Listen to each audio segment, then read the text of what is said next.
네, 이번에는 주목할 만한 기사를 소개하는 JPIC 시간입니다. 특별히 칠판 저널리즘의 창시자죠. 최욱 씨가 준비하셨어요? 네.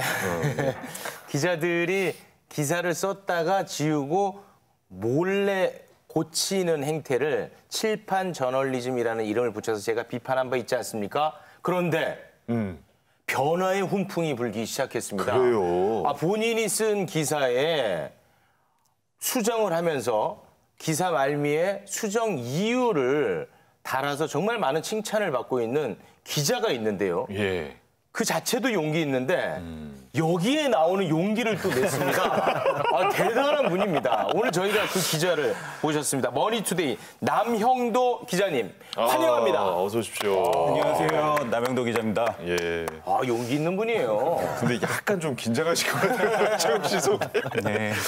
아니, 사실은 저희가 굉장히 많은 그 기자분들을 모시려고 애는 쓰는데 굉장히 어려워하세요. 그래요? 예. 그리고 특히 최욱 씨 때문에. 예. 진짜 많은 용기가 필요했을 것 같다는 생각이 드는데 어떻습니까? 갈등은 좀 안 하셨어요? 여기에 나오게 된 예. 뭐 당연히 고민은 했는데 그럼에도 좀 이 말씀하시고자 하는 주제가 좀 이게 앞으로 언론계에 좀 필요한 주제이지 않을까라는 마음으로 제 살을 한번 다시 깎는다는 마음으로 나왔습니다. 그 현지 기자신데 저희가 이제 어쩌다 보니까 현지 기자분들을 이제 비판을 많이 하는 프로 아니겠습니까? 네. 우리 프로그램을 평소에 보십니까? 그럼요. 이게 언론 기자들이라면은 당연히 다 관심이 있어야 하는 프로그램이고, 그리고 저는 사실 채널을 돌리다가 저널리즘 토크쇼가 나오면 이게 굉장히 제 민낯을 보는 것 같은 기분이 들어서 저도 모르게 채널을 돌리고 싶은 마음이 들더라고요. 그 정도로 정말 직설적으로 제대로 된 비판을 해주시고 그게 또 언론에 좋은 영향을 미친다고 생각을 하기 때문에 굉장히 평소에 좋게 생각하고 있었습니다. 그럼 스스로 찾아서 보시지는 않는다는 얘기. 찾아서 본방을 안 보신다. 어쩌다 보이면 본다 뭐 이런. 그런 건 아니고 그 주로 이제 방송이 끝난 다음에 다시 뭐 영상을 본다든지 이런 방식으로 좀 많이 봤던 것 같습니다. 우리 프로그램이 본인이 기사 씀에 있어서 어떤 변화를 좀 가져왔습니까?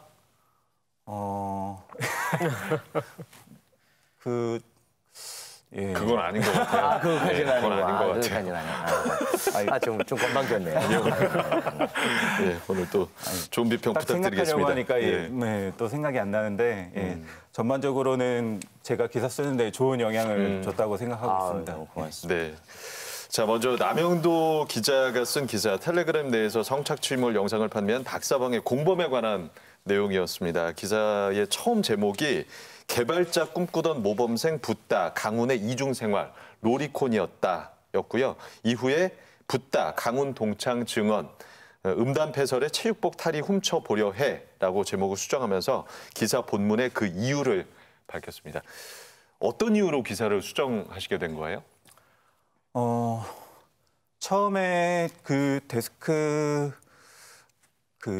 전반적으로 이게 강훈의 신상이 공개된다고 한 다음에 전반적으로 이게 어떤 기사가 필요했으면 좋겠다라는 데스크의 지시가 있었고요. 그래서 사실 강훈의 주위에 좀 평판이 어땠는지에 대한 뭐 이런 부분에 대해서 좀 취재를 해보라는 말씀이 있으셨어요. 그래서 제가 이 부분에 대해서는 굉장히 조심스럽게 접근을 해야 된다는 걸 알고 있었고 가해자의 서사를 만들지 말라는 부분에 대한 보도에 대한 생각도 가지고 있었는데 어쨌든 좀 편집 방향이나 이런 것 때문에 기사가 나간 걸 보니까 강훈이 모범생 그 개발자 꿈꾸던 모범생이라는 표현이 들어가 있더라고요. 그래서 이거는 기사가 나간 다음에 분명히 좀 관련해서 좀 문제가 있다는 반응이 나올 거라는 생각을 하고 있었어요. 그래서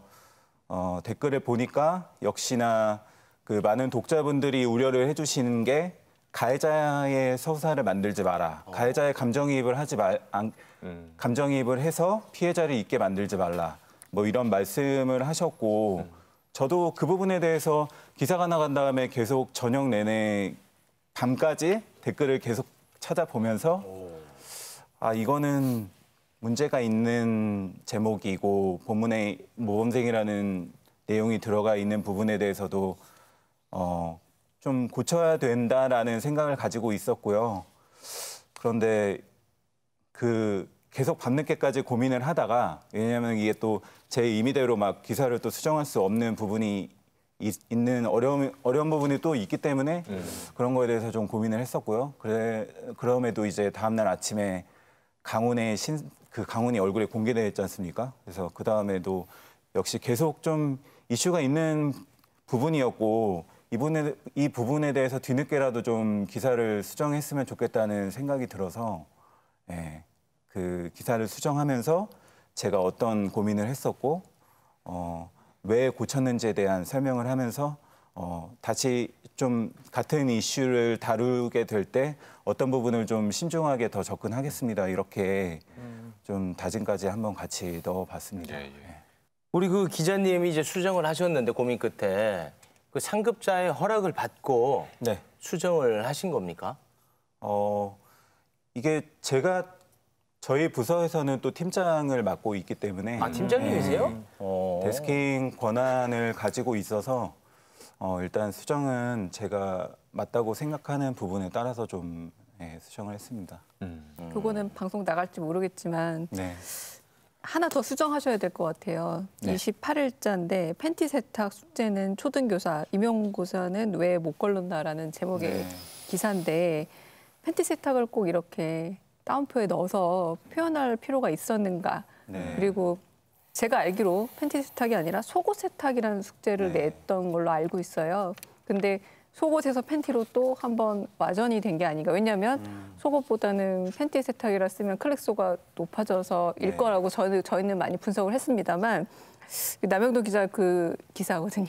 아니 그래서, 근데 용기 네. 내서 나왔는데 그 별건 수사하지 마세요. 그거 다른 건 아닙니까? 제가 그거는? 지금 나오셔서 사실 네. 최근에 검색을 한 겁니다. 그러니까 나오신 김에. 나오신 김에. 이게 별건 수사인데. 그래서 네. 참 처음에 조금 더 말씀을 드려야 될 것 같아서 이런 거는 사실 저희가 여러 번 좀 주의했으면 좋겠다라고 네. 말했던 부분 중 하나이고 이 문제는 특히 이제 초등학생과 관련된 문제이기 때문에 네. 조금 네이밍 내지는 헤드라인에 조심해야 되지 않을까라는 생각이 네. 들기도 합니다. 면전에 말씀드려서 죄송합니다. 네, 괜찮습니다. 그 부분은 제가 기억해두고 있다가 꼭 기사 제목 수정하도록 하겠습니다. 아, 수정도 야, 이분은 진짜 아주 유연하시네. 훌륭하십니다, 진짜. 아니 말씀하신 거 들으니까 또 제가 또 생각하지 못했던 부분도 또 있는 것 같아서요. 그 부분에 앞으로도 뭐 관련된 이슈 또 최근에 그 울산 초등교사분 때문에 좀 이슈가 되고 있는 부분이기 때문에 추가로 2차 피해나 이런 것들이 일어나지 않도록 각별히 좀 신경을 쓰도록 하겠습니다. 그 한국 언론에서 그렇게 수용자하고 활발하게 상호작용하는 기사, 언론사들 찾기가 쉽지 않습니다. 네. 근데 대체적으로 한국 언론사들은 광고주와 정치권과는 아주 활발하게 상호작용했죠. 이제 그런 면에서 굉장히 보기 드문 예를 남 기자님께서 보여줬다고 생각하고요. 앞으로 이런 식의 어떤 독자하고 언론사 혹은 기자가 같이 참여적인 관계를 맺으면서 기사들을 만들어낼 수 있는 어떤 시스템들이 좀 더 잘 구축되었으면 좋겠다는 바람입니다. 네, 말씀하신 것처럼 보기 드문 사례를 지금 만들어가고 계시기 때문에 실제로 칭찬하는 댓글들이 굉장히 많습니다. 그거 사실 좀 힘이 되지 않습니까? 사실 이번 건 같은 경우는 제가 제 스스로 제 이름을 달고 나간 기사가 이 성인지 감수성에 굉장히 좀 부합하지 못하는 제목을 달았거나 어쨌든 그게 제가 원하든 원하지 않았든 간에 그거는 핑계라고 생각을 하고요. 어쨌든 그렇게 된 거라서 굉장히 질책을 좀 많이 받을 준비를 항상 하고 있었고 댓글도 계속 비판이 이어지는 걸 보면서 제가 좀 챙겨야 될 부분에 대해서는 좀 적어놓기도 했었는데 사실 본문을 수정한 다음에 칭찬이 나올 거라는 생각은 크게 하지 못했었거든요. 네. 왜냐하면 뭐 잘한 거에 대해서 사실 뭐 칭찬을 하는 거지 뭐 뒤늦게 이거 사실 뭐 바로 했던 것도 아니고 밤늦게까지 고민을 하다가 다음날 아침에 수정을 했는데 이거에 대해서 좀 잘했다라고 얘기를 들을 거라고 생각을 못했는데 의외로 독자분들이 이런 뭐 수정한 다음에 본문에 이걸 직접 언급하는 기자는 처음 봤다라거나 뭐 제가 그 기사에 댓글로도 좀 댓글도 달았었거든요. 그래서 댓글에서도 좀 잘못됐다는 부분에 대해서 좀 인정을 하면서 제가 다뤘으면 어떤 주제를 좀 다루면 좋겠는지에 대해서 댓글로 제보도 좀 달라고 말씀을 드렸었는데 의외로 그런 반응이 나오는 걸 보면서 어떻게 보면 좀 부끄럽더라고요. 이런 게 약간 그동안에 어떻게 기자들이 얼마나 뭐 수정이나 이런 부분에 대해서 좀 인색했는지 그리고 독자들이 얼마나 이게 좀 목말랐는지 이런 것들이 될 수도 있었다는 생각이 들고요. 이게 궁극적으로는 좀 낯선 게 아니라 기자가 뭐 그냥 그렇게 했구나라는 정도로 자연스러운 상황이 돼야 좀 좋지 않을까 약간 이런 고민도 별개로 좀 하게 됐던 것 같습니다. 그 패널분들 보시기에도 수정했어야 할 만한 사안이었다고 보십니까? 예, 수정한 기사를 좀 어떻게 좀 평가를 하세요? 그 예전에 모래시계의 명대사 중에 용서는 힘 있는 자만이 할 수 있다라는 말이 있었어요. 그런데 저는 언론에서 특히 사과는 자의식 있는 기자만 할 수 있는 거라고 생각을 합니다. 이 자의식이라는 거는 기사 내용으로도 드러낼 수 있지만 많은 언론 소비자들이 이번에 제기한 문제는 일테면 태도의 문제였다라는 겁니다. 그러니까 이 사건을 어떻게 보느냐의 문제. 그러니까 팩트, 말 그대로 사실이 잘못된 것에 대한 수정은 생각보다 쉬워요. 고칩니다라고 고치면 되니까. 하지만 태도에 대해서 뭔가 요구를 했을 때 대부분의 기자 그리고 언론사들은 이게 뭐 내 태도고 팩트가 아니니까 여유 있게 아주 이유를 들이밀면서 버티기가 대부분이거든요. 근데 남영도 기자께서 그 태도를 좀 바꿨다라는 거죠. 태도를 바꿨고 언론 소비자들이 원하는 거 역시도 그 태도의 변경이었는데 그 부분에서 실천했다라는 건 자의식 있는 기자들이 이렇게 있구나라는 어떤 그런 반응을 독자들에게 준 게 아닌가 싶습니다. 이게 지금 바꾸신 내용이 그 팩트 오류는 아닐 수도 있어요. 하지만 피의자에 대한 모든 팩트를 사실 기사에 담을 수는 없는 것이기 때문에 기자는 선택을 하기 나름인데 선택을 하기 마련인데 그 선택이라는 게 결국 사회가 이 사안을 바라보는 앵글이 되는 거잖아요. 그렇기 때문에 피해자 보호나 범죄의 올바른 해결, 재발 방지 쪽으로 계속 가기를 바라는데 자꾸 엉뚱한 데로 가니까 사실 비판이 있는 거죠. 그러니까 그 국민일보의 최근 기사도 보면은 옷 갈아입는 여학생 훔쳐보던 강훈, 현 인서울 인문대생 이런 기사가 있고요.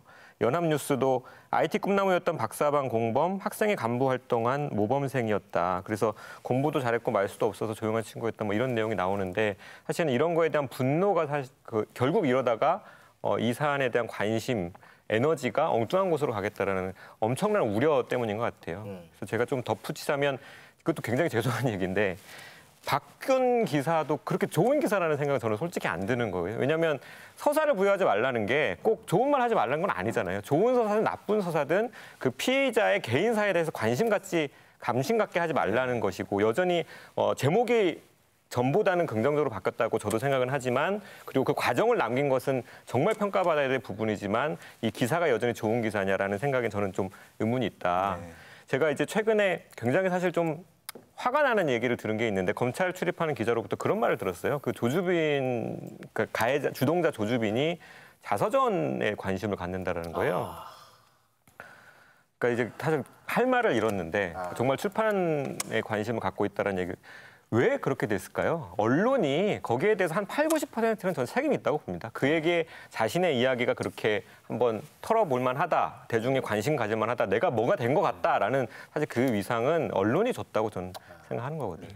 남영도 기자 거의 반성문 쓸 아주 굳어가시는 건 아니죠? 네, 공감하고 있고요.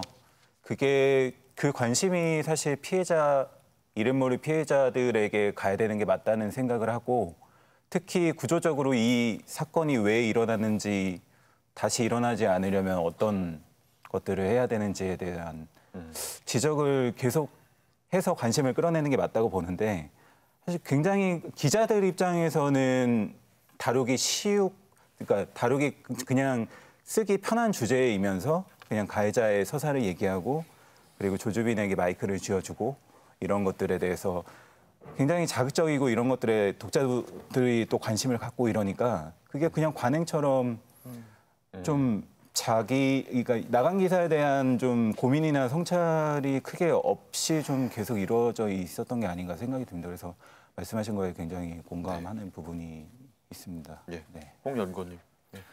네, 결국 이거는 뭐 기사의 내용 문제이기도 하면서 저는 형식의 문제라고도 생각을 해요. 그러니까 이와 같은 뭐 성인지성이 충실한 보도를 보고 싶다라는 독자의 바람은 늘 있어왔고 댓글을 통해서 항상 의사표현을 했습니다. 소셜 미디어를 통해서.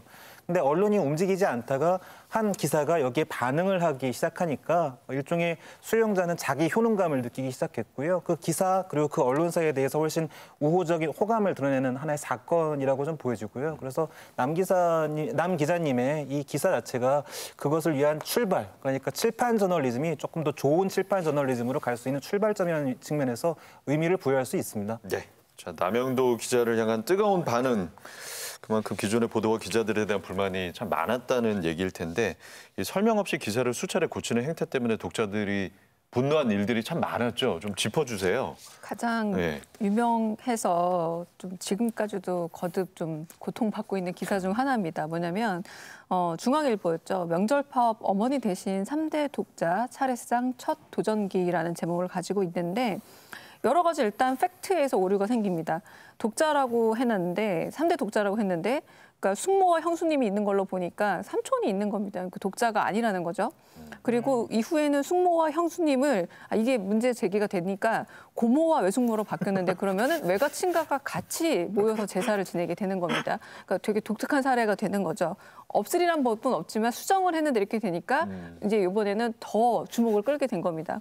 외삼촌들이 결국 자기 집 차례도 안 가고 여기 오느냐라는 지적에 대해서 외숙모와 외삼촌도 삭제를 했는데 이게 사실은 이 기사가 쓰인 의도를 보자면 우리나라의 굉장히 오래 묵은 관습적 현실의 불편함을 각성시키고자 기자가 직접 체험함으로써 이것 이렇게 하면 안 됩니다라고 궤도형 체험 기사예요. 엘리티즘인 거죠. 엘리트로서 내가 해보니 이건 안 되겠습니다라고 대개의 사람들이 관습적으로 하는 어떤 습성에 대해서 비판하려고 한 건데 기본적으로 팩트가 틀려버린 겁니다. 그러니까 사람들이 오히려 역반응을 일으킨 거죠.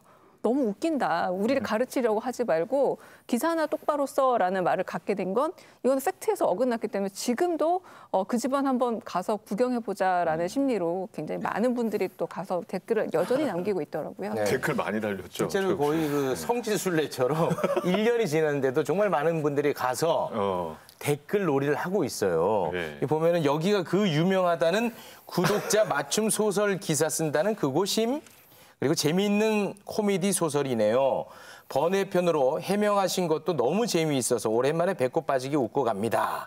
이런 식으로 조롱의 댓글이 많이 달리고 있습니다. 네. 그러니까 저는 이 기사 자체에 대해서는 사실 강 교수님이랑 조금 달리 볼 수 있는데 저는 내용 자체는 의미 있다고 봤거든요. 왜냐하면 우리나라 차례 문화가 지금까지 이렇게 유지되는 가장 큰 이유가 그것을 주재하는 사람은 남성인데 필요한 노동을 하는 사람은 여성이에요. 그러니까 그 가사노동은 여성의 임무다, 여성의 책임이다라는 그 고정된 성관념이 있지 않고서는 여기까지 오기 어려웠다라고 보거든요. 그러면 이 차례 문화 자체를 바꾸거나 관념 자체를 바꾸거나 둘 중에 하나는 해야 되는데 그것을 남성 기자가 실제로 그 노동을 하면서 그걸 되게 구체적으로 적었어요. 그래서 이거는 어떤 식으로든 의미는 있다라는 저는 생각은 드는데 전체적으로 봤을 때 제가 아쉬운 게 두 가지가 있어요. 뭐냐면 수정되는 과정을 보면요. 나중에 알려드립니다를 통해서 결국 사실관계를 얘기를 했는데 외삼촌이 왔다는 거잖아요. 네. 그 외삼촌이 왔는데 삼촌이라고 쓴 거고 네. 그런데 제목에는 3대 독자라고 써보니까 이게 이제 모순이 생겨버리는 거죠. 네. 근데 외삼촌을 굳이 삼촌이라고 바꿀 필요는 제가 봤을 때 없습니다. 그러니까 여기에 대해서 문제 제기를 하면 외가냐 친가냐라는 것을 나눈 것도 성차별적인 단어거든요. 그러면 거기에 대해서 이제 대응을 하면 되는데 오히려 이것을 수정하는 과정이 젠더 관점에서 문제가 생겨버리는 그런 묘한 그 지점이 생겨버렸고 그다음에 이제 알려드립니다라고 해서 결국에는 이제 해명을 하고 수정을 했는데 여기서 이제 남영도 기자님의 그 태도와 가장 다른 게 뭐냐면 어떤 기사를 어떻게 고쳤다라는 이력이 없어요. 그냥 해명이에요. 그러니까 모든 사과는 사실 잘못을 한 사람이 자신의 잘못을 자기 입으로 고백을 하는 것부터 시작을 해야 되거든요. 근데 중앙일보가 논란이 되고 나서 나름의 조치를 취한다고 하면서도 그 부분이 빠져 있는 것이 굉장히 아쉽게 느껴졌어요. 홍 연구원. 그래도 뭐 여기에서 판도라의 상자가 열렸지만 마지막에 희망이 나온다고 했으니까 여기에서 좀 희망적인 거를 건져 올린다고 한다면 이 기사가 워낙 파급력이 커가지고요. 그 뒤에 중앙일보가 그 자사가 온라인 기사 수정 매뉴얼을 그 재발 방지책으로 마련했다고 해요. 예, 그래서 제가 계속 찾아봤는데 온라인 사이트에서는 좀 찾아볼 수는 없습니다. 하지만 내부적으로는 공유가 되고 있다는 이야기를 들었고요. 그래서 중앙일보 쪽에서는 뭐라고 얘기하냐면은 기본적으로 취재 기자와 데스크가 논의해서 오탈자 등의 단순 실수는 고쳐서 재출고하지만 일부 팩트가 틀린 경우는 독자들의 혼선을 최소화하기 위해서 법무팀과 협의하에 기사를 고친 뒤 수정한 이유를 바로잡습니다의 형태로 기사에 첨부하고 있다. 이제 그런 답변은 중앙일보에서 내놨습니다. 조선일보 사례도 있죠. 임전 변호사. 조선일보도 최근에 4월 18일 팩트체크 여야 사전투표 득표 비율이 서울, 인천, 경기 모두 같다라는 기사가 있었는데 그게 4월 20일자 여야 사전투표 득표비율 인천 63%대와 36% 이런 식으로 수정이 됐어요. 그러면서 그 수정 사유를 설명을 했는데 수차례에 걸쳐 다시 계산해본 결과 민주당 득표수 계산에 오류가 있었다. 수백 곳 투표소에 사전투표수를 합산하는 과정에서 잘못 계산됐다. 독자 여러분들께 혼란을 드려 죄송하다라고 기사 본문에 사과문을 올렸거든요. 그러면서 이제 수정 이유까지 설명을 했는데 좀처럼 수정 이유를 밝히지 않는 한국 언론 그리고 사실 우리 방송에서도 많은 문제 제기를 했었던 조선일보에서 굉장히 유의미한 어쨌든 변화가 나타났다고 저는 봅니다. 저는 남영조 기자한테 좀 여쭤보고 싶은 거기도 한데요. 그 중앙일보 기사가 처음에는 2명의 기자가 같이 글을 썼다고 바이라인에 실렸습니다. 누가 썼는지를 밝히는 건데 특히 이제 중앙일보나 혹은 조선일보 같은 경우에 보면은 인턴 기자들까지 활용해서 굉장히 많은 바이라인에 뭐 4명, 5명 정도가 실려 있는 경우를 종종 봐서 우리 지난번에 언급했었던 마스크 기사만 해도 그랬었거든요. 그런데 사실 아까 이 기자가 완전히 좀 잘못됐다라는 게 밝혀지는 순간 2명 중에 1명이 빠져서 사실 미디어 오들에서 그걸 지적했던 부분도 있습니다. 왜 좀 더 오랜 연차의 기자의 이름은 사라지고 당시 수습 기자였던 기자 이름만 남겨놔서 더 고통받게 하느냐 이런 어떤 논조였는데 이렇게 다양한 바이라인이 실릴 때 결국은 책임은 누구한테 좀 더 있는 거고 한편으로는 왜 여러 명이 그렇게 바이라인에 실리는 건지 되게 종이신문만의 좀 특별함이 있는 것 같기도 하고 뭡니까? 네. 보통 바이라인을 보시면은 제일 앞에 달린 그 기자가 주로 기사를 썼다고 보시면 될 것 같고요. 바이라인이 여러 개 달리는 이유는 이제 그 과정에서 이 기사를 쓰기 위해서 뭐 취재를 여러 명이 조금씩 보태서 했다거나 뭐 같이 아니면 뭐 고민을 해서 기사를 만들었다거나 이런 경우에는 보통 공동 바이라인을 다는 경우가 많이 있습니다. 그래서 보통 뭐 그렇게 정해진 건 아니지만 제 기사에서 바이라인에서 앞에 언급된 기자가 물론 다 바이라인에 단 기자 이름이 다 책임이 누구나 다 있지만 다 각자 있지만 좀 더 무게가 실리는 거는 앞에 달린 기자 이름이라고 보시면 될 것 같습니다. 근데 앞에 달린 기자 이름이 사라졌네요, 중앙일보에서는. 그래서 그 부분에 그러면 대해서 후배 기자가 그거를 책임을 지는 겁니까? 그 기자에 대해서? 그게 아마 문제가 시작된다. 저도 정확한 경위는 파악은 하지 못했는데 그 문제가 된 다음에 뭐 어떤 뭐 책임 소재 때문에 그런 것인지 아니면 추후에 그렇게 되는 경우는 사실 흔한 경우는 아니거든요. 이렇게 바이라인에 둘이 나갔다는 거는 기사를 쓰는 과정에서 그 두 기자가 같이 어떤 식으로든지 협력을 해서 기사를 썼다는 것인데 그게 중간에 갑자기 빠지는 경우는 사실 굉장히 드문 일이긴 합니다. 예, 저기에서는. 네. 예. 자, 중앙일보, 조선일보 기자, 뭐 기자들 사이에서는 이게 회자될 정도로 굉장히 유명한 기자들인데 좀 어떻게 보셨어요? 예. 뭐 아까 전반적으로 말씀을 다 해주시긴 했는데 일단 중앙일보 기사 같은 경우는 저도 사실 체험을 하는 기획 기사를 좀 쓰고 있었기 때문에 좀 관심 있게 기사가 나온 다음에 봤고 거기서 이제 기사를 다 본 다음에 댓글을 보니까 이런 문제들을 지적을 하기 시작하더라고요. 그래서 이거는 문제가 되기 시작했다고 생각을 했던 게 요즘에는 사실 독자들이 생각보다 기사를 굉장히 꼼꼼하게 보고 그거에 대한 논리를 상당히 많이 따지고 팩트가 하나라도 잘못됐거나 그게 오탈자가 있거나 뭐 혹은 문제가 있다고 하면 그 기사의 신뢰도 자체가 그때부터는 내용과는 무관하게 완전히 다 떨어져 버리는 상황이 되거든요. 그래서 이 기사는 굉장히 이 호칭이나 이런 거에 있어서 이런 문제가 있다고 지적이 나오면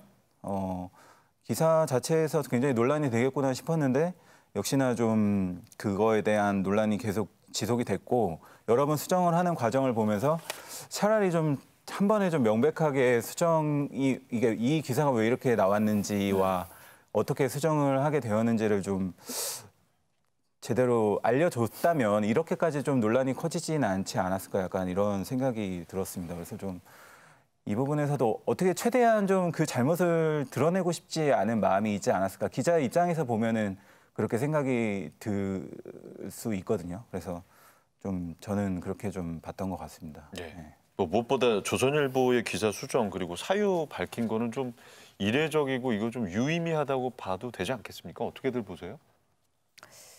근데 이거는 말 그대로 숫자로 검증되는 말도 나오잖아요. 잘못 계산이 된 거거든요. 그렇기 때문에 수정할 수밖에 없어서 수정했다는 생각이 듭니다. 왜냐하면 수많은 이런 어떤 것들 마스크 기사만 하더라도 만약에 검증이 아직은 불완전하다 내지는 확실히 정돈된 사태가 아니다일 때는 언제나 추측이 더 앞섰고 그리고 나서 사실이 밝혀진 다음에도 정정한다라는 부분 남겨놓지 않고 그냥 살짝 수정하는 경우도 굉장히 많거든요. 그리고 심지어 정정해야 한다라는 일종의 외부의 압력이 있었을 때조차도 되게 좀 나의 원래 의견은 이게 아니지만 어쩔 수 없이 정정할게라는 태도로 그 지명 구성을 그렇게 하는 경우도 많기 때문에 좀 이례적 사태로 보긴 합니다만 이거는 그냥 팩트의 문제이기 때문에 수정한 게 아닌가라는 생각이 좀 듭니다. 네. 그래도 지난 3월 4일 조선일보가 100주년 맞이했잖아요. 그래서 자기네들이 쭉 오보한 것들 참여하고 고백하면서 앞으로 잘하겠다라고 했으니까 혹시 뭐 거기서 참여했던 것에 대한 반성으로 이런 언론 수정 정정이 있었던 것은 아닌가 또 싶기도 하고요. 또 이렇게 더 이상 지금의 미디어 환경에서 100년에 한 번 사과할 수 없어요. 계속해서 업데이트되고 네티즌들이 찾아내고 이러는데 끊임없이 그 오류들을 찾아내야 되는 뭐 그런 환경이 이제 구축되었기 때문에요. 앞으로 조선일보가 더 신경 써가지고 팩트 체킹을 할 거라고 저는 생각합니다. 네. 저 또한 그러니까 수정 이유를 다른 언론사들이 이렇게 눈에 띈다는 거 매우 긍정적으로 보고 있는데 이 정정 보도에 있어서만큼은 매우 인색한 걸로 알고 있거든요. 그 현직 기자시니까 그게 네. 그렇게 어려운 일입니까? 이게 정정 보도를 한다는 건 우리가 팩트가 잘못됐다는 걸 이제 명백히 인정을 하고 그걸 알리는 거라서 아마 그게 사실 잘못된 팩트를 썼다면 그거에 대해서 당연히 잘못했다고 인정을 하고 보도를 하는 게 맞잖아요. 근데 이게 그걸 최대한 받아들이고 싶어 하지 않는 약간 그런 언론사의 속성이 좀 있지 않나라는 생각을 합니다. 그래서 끌다가 최대한 그 법원의 판결이 나온 다음에야 바로 잡습니다라는 기사가 나온다든지 그러니까 이런 것들이 어떻게 보면은 좀 잘못된 자존심 같은 게 아니었을까 이런 생각을 하는데요. 이게 기자가 사실 자존심을 세워야 될 부분은 팩트를 하나를 취재하기 위해서 굉장히 치열하게 공을 들이고 그게 잘못됐다면 굉장히 부끄럽게 받아들이고 인정하고 그거에 대해서 앞으로 그러지 않겠다라는 걸 얘기하는 게 오히려 어떻게 보면 기자로서의 자존심이고 독자들이 봤을 때의 신뢰를 담보할 수 있는 일이라고 생각을 하는데 팩트가 잘못됐다는 것 자체 혹은 팩트가 잘못됐지 않았더라도 왜곡 보도가 이루어질 수 있는 부분 이런 것들에 대해서 최대한 뭔가 그런 반박성으로 반론이 나오거나 하면 그래서 거기서 팩트가 잘못된 게 있어? 약간 이렇게 먼저 팩트가 잘못된 게 없으면 굳이 정정하지 말자라는 그런 좀 비뚤어진 자존심 같은 게 아니었을까 약간 그런 생각을 해봅니다. 그러니까 정정 보도에도 인색도 하거니와 정정 보도가 이루어지기까지 기간도 상당히 오래 걸립니다. 조선일보가 지난 2012년 9월 18일 도롱뇽 탓에 늦춘 천성산 터널 6조 원 넘는 손해라는 기사를 실었습니다. 당시 터널 공사 반대에 앞장서서 조선일보가 터널 공사 지연의 이유로 지목한 지율 스님이 기사 제목에 손해가 6조 원이 넘는다고 기재한 것은 허위라고 지적을 하면서 정정 보도를 청구를 했는데 정정 보도가 이루어지기까지 6년이 걸렸습니다. 예, 상식적으로 이게 좀 납득이 안 가거든요. 예, 최욱 씨는 기억하세요, 이 사건은?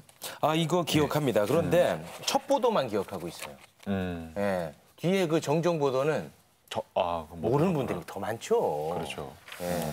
제가 이 사실관계를 한번 쭉 따라가 봤는데요. 2005년 4월에 대한상공회에서 나온 보고서에서 시작이 돼요. 근데 보고서 내용 중에 천성산 터널 지연 손실이 2조 5천억이다라는 문구가 있었고 이제 언론사들이 그걸 대대적으로 보도를 합니다. 2005년에. 그러자 이제 지 교수님이 언론사에 공문을 보내서 바로잡을 것을 요구하고 그런 식의 엄청난 손실이 나올 수 없다라는 거죠. 네. 그래서 실제 연합, 중앙, 경향, 문화 바로 잡아요. 지 교수님의 요구에 따라서. 사실이 아니었던 거죠. 그런데 조선은 그러한 요구를 받아들이지 않았던 거고 그래서 2008년 4월에 지 교수님이 조선일보 상대로 정정보도 요구 및 불이행 시 하루 10원 지급하라는 나홀로 소송을 하십니다. 그러니까 하루 10원 지급하라는 것은 이게 사실 돈 문제가 아니라는 메시지였고 혼자서 하세요. 변호사 도움 없이도 혼자서 하는데 이 소장 내용 보면은 그렇습니다. 조선은 2조 손실이라는 그 워딩을 18회를 언급을 했고 사설 칼럼에서도 10번 정도를 언급을 했다는 거죠. 그러니까 2조 손실을 계속 얘기를 했다는 말인데 2009년 9월에 서울중앙지법이 지 교수님의 손을 들어줍니다. 그래서 정정보도를 하라는 거죠. 2조 6천억이라는 손실 자체가 허위사실이라는 것을 인정을 한 것인데 그래서 2009년 9월 26일 날 조선일보가 정정보도를 냅니다. 네. 공사가 1년 이상 중단돼서 2조 5천억 손실 입었다 했지만 공사 중단은 6개월에 불과했고 실제 손실도 2조 5천억은 아닌 것으로 확인이 됐다라면서 정정보도를 내요. 그런데 네. 사실 더 놀라운 것은 2012년 9월 달이니까요. 이때가 이제 대선으로 한참 이제 그 이슈가 됐을 때인데 문재인 후보 검증 기사에 어떤 기사를 내냐면 도룡뇽 탓에 늦춘 천성산 터널 6조 원 넘는 손해라는 기사를 냅니다. 당시 이 조선일보 지면이 문재인 후보를 검증한다라고는 하지만 실제적으로 지면 전체에 나오는 기사가 문재인 후보를 엄청나게 비판하는 기사예요. 가령 청와대 5년간 건평시 직원들 돈 받아 수감 그는 뭘 했나. 그다음에 아까 말씀드린 그 기사는 6조 원 넘는 손해가 지 교수님 때문에 발생했다고 하지만 문재인 후보가 그 지 교수님 앞에서 이렇게 자세를 낮추고 그 인사하는 그러니까 자세를 낮추고 이제 서로 대화하는 사진을 같이 실었거든요. 그다음에 민정수석 때 추진한 바 한미 FTA 제주 해군기지 반대 논란에서 노무현 정부 시절에 여러 가지 사회 논란이 있었고 노무현 정부는 거기에 적극적으로 대응을 했는데 그 선봉에 문재인 당시 후보가 있었는데 사실상 다 실패했고 굉장히 심각한 경제 손실을 안겼다. 이 말을 지면 전체가 하고 있어요. 근데 여기 안에서도 앞서 법원이 정정보도하라고 한 그 문구가 그대로 들어갔던 거죠. 그래서 2013년 4월에 지 교수님이 다시 한번 정정보도 및 명예훼손에 대한 손해배상 이번엔 1원 지급하라라는 소송을 역시 나홀로 소송을 걸고 그러자 2018년 10월 17일 날 대법원이 역시 지 교수님의 손을 들어줍니다. 2018년 10월 17일 날 조선일보가 정정보도를 내는데요. 2009년에 냈던 정정보도랑 내용 비슷합니다. 공사가 1년 중단된 거 아니다. 공사가 1년 중단되면서 손실이 2조 5천억으로 추산되는데 공사가 2년 8개월간 늦어졌기 때문에 손실이 6조 넘는다라고 자기들이 보도했으나 공사가 그 정도로 중단됐던 것도 아니고 그런 손해가 발생했던 것도 아니다라는 유사한 정정 보도를 두 번에 걸쳐 법원이 판결에 따라서 냈던 건데 이게 참 저는 이거 사실관계 짚으면서 명불허전이라는 말이 생각이 났어요. 여기서 명은 이제 물론 악명을 얘기하는 건데요. 사람들이 조선일보 하는 이유가 있는 거예요. 사실 이렇게까지 그러니까 스님이 나홀로 소송을 통해서 법원에서 조선일보란 언론사로부터 정정보도를 이끌어내는 결코 쉬운 일이 아니거든요. 법원이 스님의 손을 들어줬던 건 너무 문제가 컸던 것이고 우리나라 법원이 언론 자유를 대하는 행태도 보면 정정보도 정말 쉽게 안 하거든요. 가만히 놔뒀다가는 문제가 크다라는 판단이 들었을 때 비로소 정정보도를 내리는데 그러한 판결이 나왔음에도 불구하고 특정 대선 후보를 비난하기 위해서 그거를 또 썼고 또다시 정정보도를 해야 했던 그런 상황 굉장히 오래 우리가 기억해야 할 조선일보 하나의 흑역사라는 생각이 듭니다. 네. 이 정정이라는 말하고 수정이라는 말의 차이가 매우 중요합니다. 그러니까 우리가 언중위에 정정 청구를 할 수 있고 방금 말씀하신 것처럼 법원에 정정보도 요구를 할 수가 있죠. 그래서 이 정정이라는 게 사전적 의미로 뭐냐면 잘잘못을 의논해서 결정하는 행위를 정정이라 그래요. 그러니까 왜 언론사들이 수정을 선호하느냐? 이거는 내가 좀 실수했어라는 실수의 의미가 들어가 있습니다. 그래서 내가 좀 뒤늦게 알았지만 좀 고칠게라는 매우 인간적이고 한편으로는 업계에서 해서는 안 되지만 그래도 간혹 있을 수 있는 일이라는 개연성이 좀 인정된다면 정정이란 건 그보다 훨씬 더 외부의 판단에 의해서 잘못됐음을 외부적으로 인정받고 객관적으로 인정받았다는 의미가 좀 포함이 되어 있는 거예요. 그래서 어떻게 해서든 정정 보도를 좀 안 하려고 하죠. 자체 수정을 하고 흔적을 남기지 않으려고 합니다. 그래서 때로는 두 개의 글을 동시에 놔두는 경우도 있어요. 정정 전의 것과 정정 이후의 것을. 그러면은 정정했다라는 것 자체가 좀 희석이 되는 거죠. 자, 중요한 건 바로 이 부분입니다. 그러니까 정정 보도를 할 때 왜 그러면 거기에 대해서 정정 보도를 솔직하게 혹은 겸허하게 하지 않고 끝까지 어떤 점에서는 우리의 논조는 틀리지 않았어라고 얘기를 하느냐. 저는 그래서 그런 부분에서 수정을 자주 하는 것과 정정 보도를 겸허히 받아들인 것에는 굉장히 큰 차이가 있고 여전히 대개 언론사는 수정을 쉽게 하지만 정정에 대해서는 그렇게 쉽게 생각하지 않는 게 분명합니다. 홍 연구원님. 네, 이 지율승인권은 그 언론이 자신의 수용자 혹은 시민을 어떻게 바라보고 있는가를 보여주는 아주 상징적인 사건처럼 보입니다. 굉장히 고집스럽고 집요하게 괴롭히는 거거든요. 그렇다면은 일종의 상하 관계를 언론이 암묵적으로 전제하고 있는 것 같은데 다시 말해서 언론사가 위에 있고 독자나 시민은 그 아래야라고 얘기하는데 이거는 실제 그렇게 바라보면 안 되고요. 일종의 우리가 사회계약설 이야기를 많이 하잖아요. 우리 청소년 때 중고등학교 때 사회계약설 배웠잖아요. 시민과 국가의 관계는 상하 관계가 아니라 서로가 권리와 책임을 묻는 사회계약적인 관계다. 마찬가지로 언론과 독자의 관계 역시도 사회계약적인 관계로 맺어져 있다고 할 수 있거든요. 왜냐하면은 시민들은 언론에게 알 권리를 위임해줬고요. 그렇다면 언론이 져야 할 시민에 대해 져야 할 책임은 그 알 권리를 잘 수행하면서 혹시 알 권리를 내가 잘못했을 때 거기에 대해 책임지는 자세, 수정에 대한 책임을 지는 것도 사회계약적으로 봤을 때는 매우 맞거든요. 그러한 어떤 책임을 방금 전에 지율승인권에서는 조선일보가 잘 못했다고 보여지고요. 거기에 대해서 계속해서 추심하고 추궁하는 게 이 계약을 유지하기 위해서 꼭 필요한 일이라고 생각합니다. 이 지면을 보세요. 지면이 지금 어떻게 실려 있냐면 도룡뇽 탓에 늦춘 천성상 터널 6조 원 놓는 손해 관련 정정 보도문은 우측 하단에 정말 조그맣게 실려 있습니다. 근데 우리 눈에 딱 띄는 헤드라인은 뭐냐면 지율이 말라붙는다라면서 단식했던 천성사 습지 살아 숨쉰다. 야. 당신 말 틀렸어. 라는 걸 정말 대문짝만하게 실어놓고 거기에서 정말 살아있다는 걸 보여주면서 끝에 조그맣게 정정 보도문을 싣는다는 건 조롱이죠. 조롱이죠. 네. 조롱이고 안 싣고 싶었는데 판결이 났으니까 어쩔 수 없이 억지로 싣는다. 그러니까 저는 이거 전혀 진심이 있는 정정 보도문이라고 보기 힘듭니다. 이거는 좀 못됐네요. 남영도 기자는 이 기사를 어떻게 보셨어요? 이 지면이 이렇게 나간 건 사실 그 공부를 하면서 좀 알게 됐는데 이 지면상 봤을 때 사실 이 왼쪽 상단에 있는 건 톱 기사라고 하거든요. 그래서 이 톱 기사의 밸류로 따지면 오른쪽 하단에 있는 거는 가장 밸류가 낮은 부분의 기사라고 보시면 될 것 같고 이 사실 그 조선일보가 정정 보도를 했다고 하지만 그 기간을 좀 생각을 해야 될 것 같습니다. 그 6년이라는 기간 동안에 입었던 피해, 그리고 독자들에게 잘못 알린 부분, 이런 것들에 대해서 그 정정 보도를 이렇게 조그맣게 얻는 것까지도 사실 굉장히 힘든 과정인 거예요. 그래서 이거는 대부분의 독자, 이 지율 스님이 이렇게 소송을 거쳐서 하신 부분이지 대부분의 독자들은 그냥 언론사가 안 된다고 하면 뭐 어쩔 수 없이라고 생각하고 욕하고 만다거나 뭐 이런 식으로 대부분 대처하고 말 것이란 말이죠. 그러니까 이게 잘못된 보도를 할 경우에 좀 법원의 소송까지 대부분 접근성이 많이 높지 않은 그런 부분까지 가지 않고 스스로 좀 자발적으로 어떻게 하면 수정을 이끌어낼 수 있는가, 그런 독자로부터의 그런 평가가 기반이 된 좀 페널티나 이런 게까지 부여할 수 있는, 사실 기자 제 스스로도 좀 부담이 되는 부분일 수도 있지만 그런 제도가 좀 필요하지 않을까 생각을 합니다. 예. 이렇게 그 언론사들이 이 정정하는 하나 하는 게 뭐 이렇게 어려운지 도대체 이해할 수가 없는 게, 사실 댓글 하나 달아도 댓글 이력이 쫙 남아요.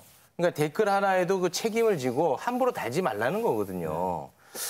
그런데 그 기자들은 기사 이력 뭐 이런 것도 따로 없지 않습니까? 그리고 정정, 수정 이거 알리는 걸 이렇게 힘들어하고 이렇게 심지어 안 입고 하는 이 속성을 저는 정말 알 수가 없습니다. 왜 그럴까요? 그 언론사가 좀 변화가 많이 늦어요. 많이 늦습니다. 그 예를 들어서 지금 우리는 되게 익숙하지만은 기사, 기자 당연한 관계라고 생각하잖아요. 근데 신문 같은 경우에 이렇게 기자가 직접 자신의 이름을 걸고 기사를 싣게 된 게 90년대 초반 일입니다. 모든 기자들이요. 그 전까지만 해도 일부 기사에는 기자 이름이 등장했지만 대부분의 기사에서는 기자 이름이 없기 때문에 책임 묻기가 쉽지 않았죠. 그러니까 90년대 초반에 기사 실명제가 이제 조선일보에서 처음 시작했는데 안정적으로 정착이 됐고 굉장히 늦어진 거죠. 그러니까 이런 식으로 변화가 늦다라는 것이 가장 큰 문제라고 할 수 있겠고요. 또 디지털 환경으로 바뀌면서도 이 변화가 굉장히 또 늦어집니다.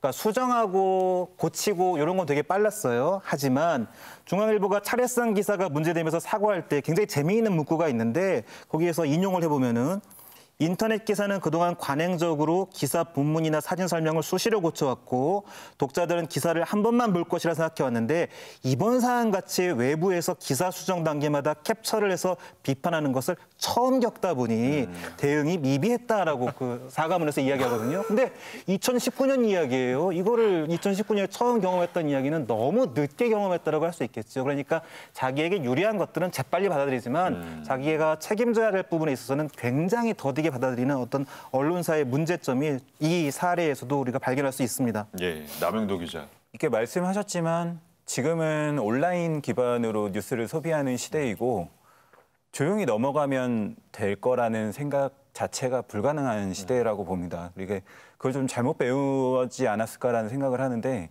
기자 입장에서는 사실 뭐가 잘못됐으면 수정을 하기 위해서 데스크에게 보고를 해야 되고 그러면 자기가 잘못한 걸 인정하는 셈이 되니까 그게 또 부담스럽고 데스크가 뭐라고 할까 봐 또 신경 쓰이기도 하고 그렇거나 혹은 이 기자는 좀 팩트가 잘못된 기사를 좀 쓰는구나라는 게 알려질까 봐 두렵기도 하고 여러 가지 마음이 있을 것 같다는 생각이 들어요.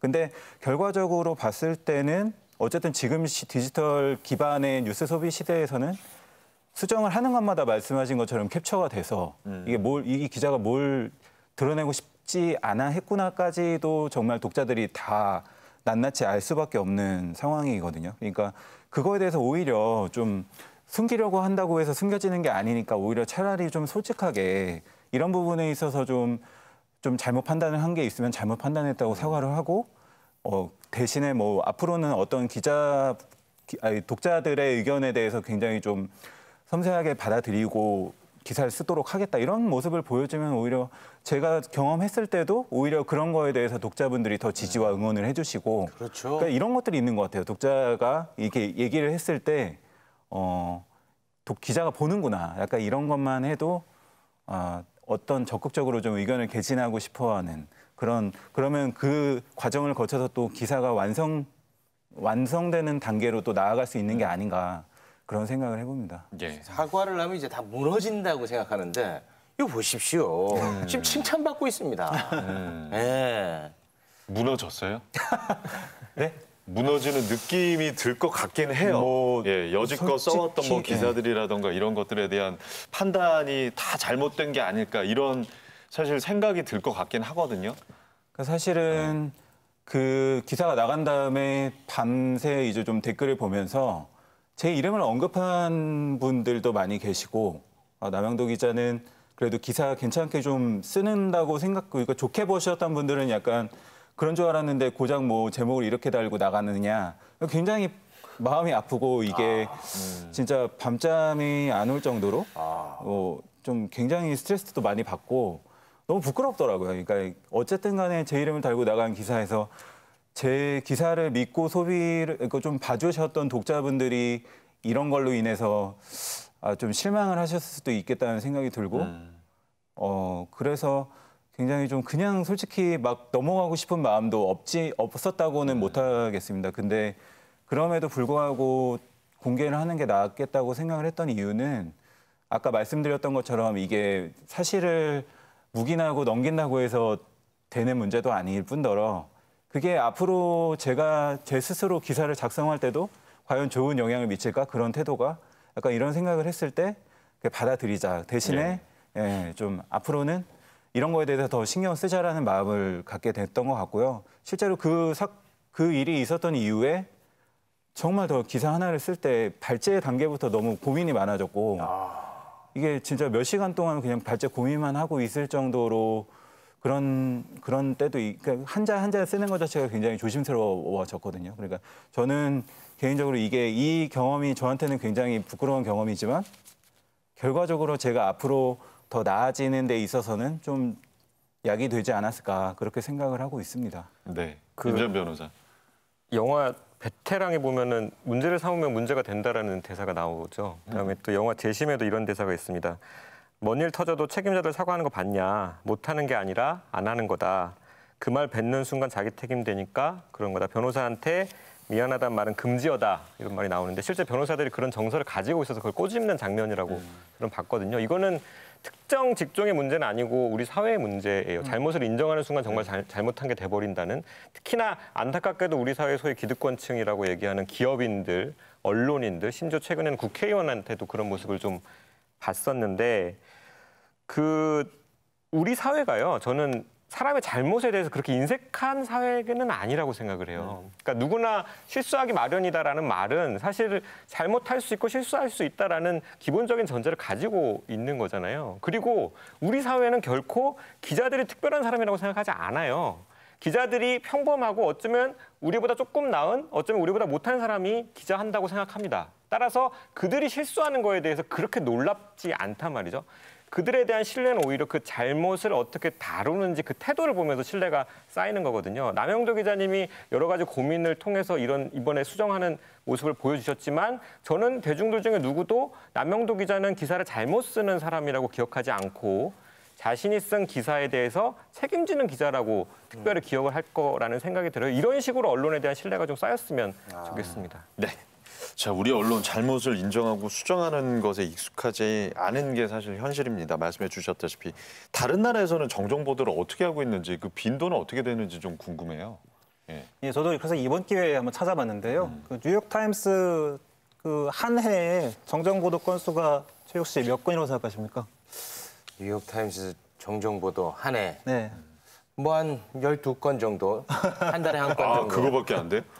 제가 찾아보니까 5,000건입니다. 5,000건이요? 네, 5,000건입니다. 이거는 뭐 작은 오탈자까지 포함하는 건데요. 와. 근데 제가 이렇게 5,000건이라는 카운팅을 알 수 있다는 거는 홈페이지에 공개했기 때문입니다. 예, 그래서 며칠 날에는 뭐 몇 개를 했고 며칠 날에는 몇 개를 했고 그러면서 뉴욕타임스가 뭐라고 하냐면 우리는 이게 전혀 부끄럽지 않다. 전혀 부끄럽지 않다. 오히려 잘못된 기사를 놔두는 것 자체가 우리에겐 부끄럽다. 그래서 더 많은 제보를 해달라고 하면서 독자와 굉장히 상호작용을 강화하고 있는 기회로 삼고 있거든요.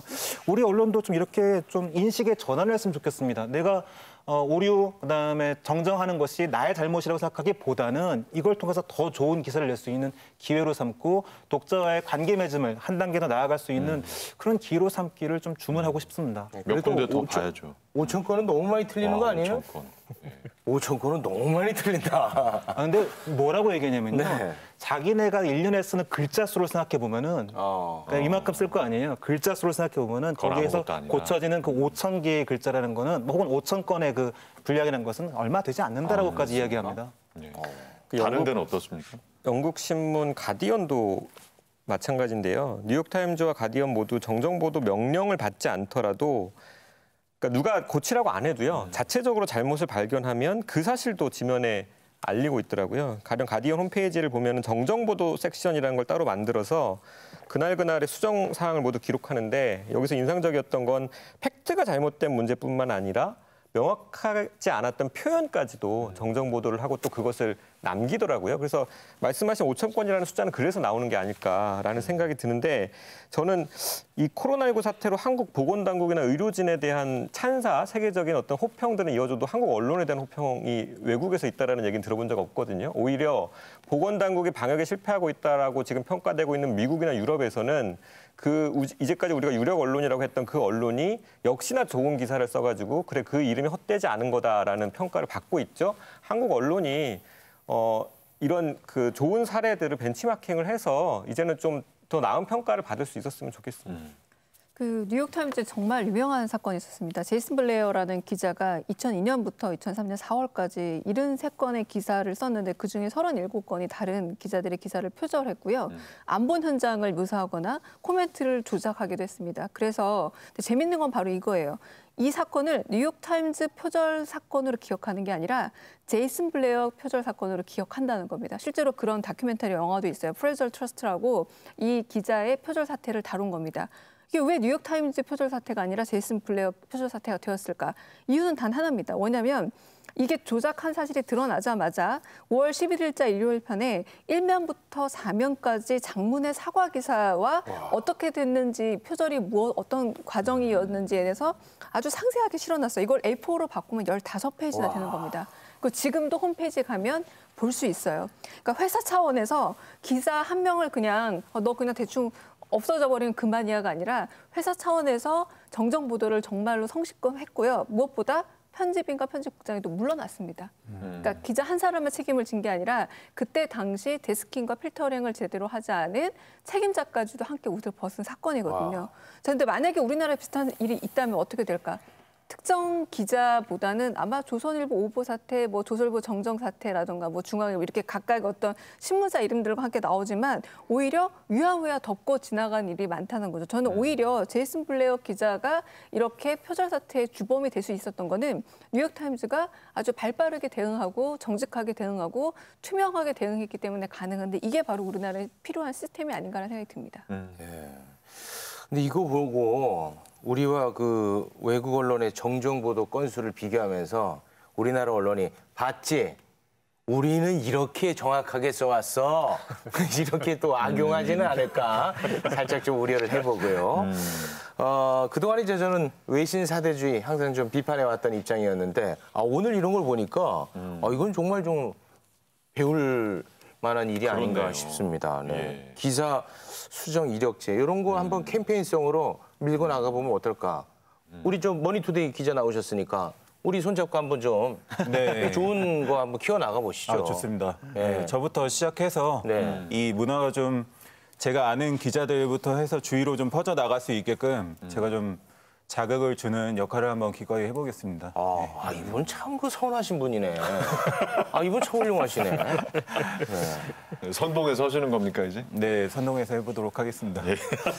근데 제가 초를 치는 것 같아서 대단히 죄송한데요. 이건 기자 개인의 혼자 힘으로 할 수는 없습니다. 그러니까 조직적으로 이 부분에 어떻게 서포트할 것인지에 대한 고민이 가치가 될 것 같은데 예를 들어서 제가 아까 뉴욕타임스 이야기했는데 이번에 많이 찾아보니까 거기에 여러 데스크들이 있는데요. 그중에 한 데스크가 뭐냐면은 수정 데스크, 코렉션 데스크라고 하는 부서가 있습니다. 거기에는 10년 차 이상의 기자가 데스크 장을 맡고 있고요. 자사 보도의 전반에 그러니까 트위터라든지 소셜미디어라든지 이메일이라든지 계속해서 몰려드는 어떤 항의, 정정 요청에 대해서 판단하고 만약 이것이 일리가 있다고 한다면 기사에 반영하는 역할을 하는 것이 바로 이 코렉션 데스크의 역할입니다. 그러니까 이런 식의 어떤 조직적인 관리 속에서 기사 수정 이력제 같은 것들이 받쳐줘야지요.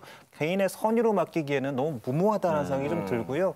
또 관련돼서 최근 한겨레에 또 의미 있는 어떤 변화가 있어서 소개해드린다고 한다면은 한겨레 최근에 저널리즘 책무실이라는 부서가 또 생겼다고 해요. 그러니까 책무성 어카운터빌리티라는 말이 있는데 저널리즘 용어 중에 설명 가능성입니다.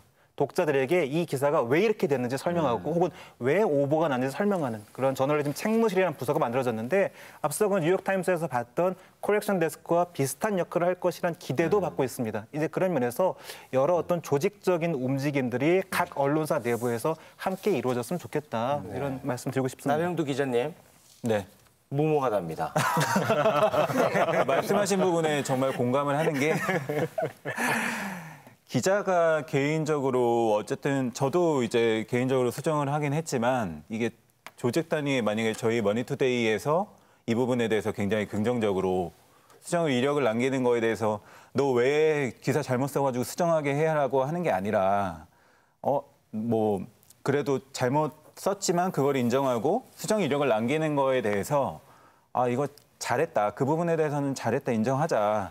이런 식의 분위기가 된다면 기자 입장에서도 사실 그렇게 숨길 이유가 크게 없거든요. 그래서 뭐 데스크한테 이제 보고할 때도 이 부분은 제가 잘못됐는데 수정하고 수정 이력 남기겠습니다. 이렇게 하면 그리고 그렇게 하고 이제 우리는 이렇게 해서 뭐 다시 돌아볼 수 있는 계기도 될 수 있을 것 같고 이런 문화를 만들어 나간다면 굉장히 좀 언론사를 넘어서 이제 많은 언론사들이 그렇게 참여할 수 있게 된다면 독자들이 봤을 때도 굉장히 좀 의미 있는 변화가 될 수 있지 않을까 그렇게 생각을 해봅니다. 그러니까 저는 그 홍성일 연구원님 말씀하신 것처럼 사실은 조직이 바뀌어야 되고 문화가 바뀌어야 되는 것이 맞지만 저는 일단은 개개의 기자들이 먼저 어떤 대조군, 그러니까 비교군을 만들어주는 거 되게 중요하다고 생각하거든요. 그러니까 기자들이 굉장히 명확하게 잘못된 기사를 이미 썼음에도 거기에 대해서 아무런 책임을 지지 않는 모습이 자꾸 보이니까 독자들은 아, 기자들은 원래 그런 사람인가? 기자들은 자기가 쓴 기사 바꾸면 큰일 나나? 언론 문화라는 게 원래 그런 건가라고 생각을 하면서 결국 언론 혐오라는 게 만들어진다고 생각하거든요. 그러니까 저는 개인적으로 제일 우려하는 것 중에 하나가 우리 사회의 언론이라는 집단이 하나의 거대한 동일한 집단으로 뭉뚱그려져서 비판받는 것 되게 문제가 크다고 봐요. 그러면서 정말 그 안에서 정말 고민하고 노력하는 기자들이 굉장히 무기력해지고 오히려 되게 무책임하게 발언하는 어떤 팟캐스트나 유튜버에서의 발언에 대한 신뢰가 더 쌓이면서 우리 사회가 전체적으로 나쁜 방향으로 갈 수 있다고 보거든요. 그래서 기자들이 다 똑같지 않다. 자기가 쓴 기사에 책임지는 기자들도 있다. 그것을 부추기는, 그것을 권유하는 그런 문화를 가지고 있는 조직도 있다라는 것을 자꾸 이렇게 보여주는 것이 궁극적으로는 우리 사회 언론에 대한 전체적인 신뢰도를 높이는 데 크게 기여할 거라는 생각을 하고 있습니다. 저는 아주 심각하게 받아들여야 되는 메시지로 생각해요. 무슨 말이냐면 기사 수정 이력제만 해도 언론의 자정 능력을 믿어주겠다라는 언론 소비자들의 반응입니다.